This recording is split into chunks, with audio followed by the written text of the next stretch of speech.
మిర్యాలగూడలో గత 5 సంవత్సరాల క్రితం జరిగిన ప్రణయ ఒక పెళ్లి,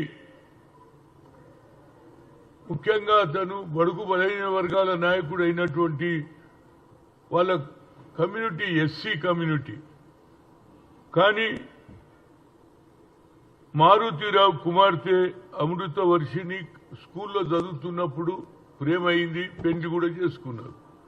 అది భరించలేక వాళ్ళ నాన్న మారుతిరావు పగ పట్టుకొని ఆయన కొడుకు ఇద్దరు కలిసి పన్నాగం చేసి ఆ అబ్బాయిని చంపడం జరిగింది. అది పెద్ద సీరియల్గా మీడియాలో వచ్చింది, పేపర్ అదేవిధంగా టీవీలలో కూడా వచ్చింది. రంగనాథ్ ఇవాళ హైడా ఏదైతే చైర్మన్ కమిషనర్ ఉన్నాడో ఆ రోజులలో ఆయన ఎస్పీగా పనిచేశాడు. దీన్ని చాకచక్యంగా ఎట్టి పరిస్థితులలో ఈ కేసు ఛేదించిండు. దానికి ఇవాళ మిర్యాలగూడ కోర్టు కూడా శిక్ష ఇచ్చింది.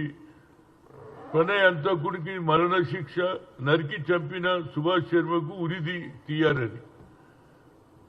అదేవిధంగా వారితో పాటు మిగతా వాళ్ళ మీద కూడా యావజ్జీవన శిక్ష ఇచ్చారు, వారికి పెనాల్టీ కూడా వేశారు.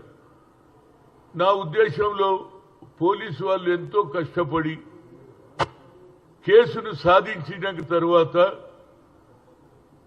దానికి ఇమ్మీడియట్ గా శిక్ష విధిస్తే వచ్చేవారికి భయం ఉంటుంది.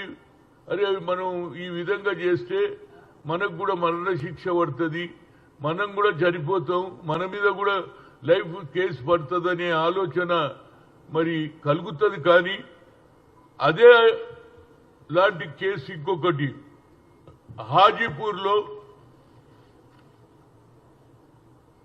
శ్రీనివాసరెడ్డి అనే ఒక వ్యక్తి ఆ హాజీపూర్లో అక్కడి నుంచి గాజుల రామారావు పోవాలంటే స్కూల్కు 4 కిలోమీటర్లు ఉంటుంది. అమ్మాయిలు 3, అందులో బీసీ వర్గం కుర్మా యాదవ్లు పిల్లలను తీసుకుపోవడం, లిఫ్ట్ ఇవ్వడం, తీసుకుపోవడం, చంపడం, రేప్ చేయడం, ఆ తర్వాత మర్డర్ చేయడం జరిగింది. కానీ అక్కడ కూడా మహేష్ భాగవత్ 8 సార్లు పోయిన ఆ ప్రాంతానికి లోకల్ నాయకులు దాని మీద పెద్ద శ్రద్ధ వహించకున్నా ఇది అన్యాయం. బడుగు బలైన వర్గాలను ఏ విధంగా చంపుతాడు వీడు, ఏ విధంగా అది కూడా బిలో 12 years పిల్లలను 8వ తరగతి 7వ తరగతి పిల్లలను చంపిడ్రు. మొత్తం మీద మహేష్ భాగవత్ రాత్రనక పగలనక స్కూటర్ మీద తీసుకుపోయింది తెలియదు, ఎవడు చూసింది తెలియదు, కానీ ఛేదించిండు. అక్కడ కూడా శిక్ష పడ్డది. ఎన్నడు February 5th, 2020 ఇప్పటి వరకు న్యాయం లేదండి. దీనికట హైకోర్టు అప్రూవల్ ఇవ్వాలన్నట్ట. నేను దీని మీద రాసిన జస్టిస్ ఎన్వి రమణ గారికి కూడా రాసిన, చీఫ్ జస్టిస్ కు ఎన్నడు రాసిన 16th 8, 2021 రాసిన. ఆ తర్వాత కూడా ఏం జరగకుంటే ఆఖరికి ఇక్కడ మన రాష్ట్రంలో ఉన్న అలోక్ ఆరాధ్యాజీ అని చీఫ్ జస్టిస్ హైకోర్టు కూడా రాసిన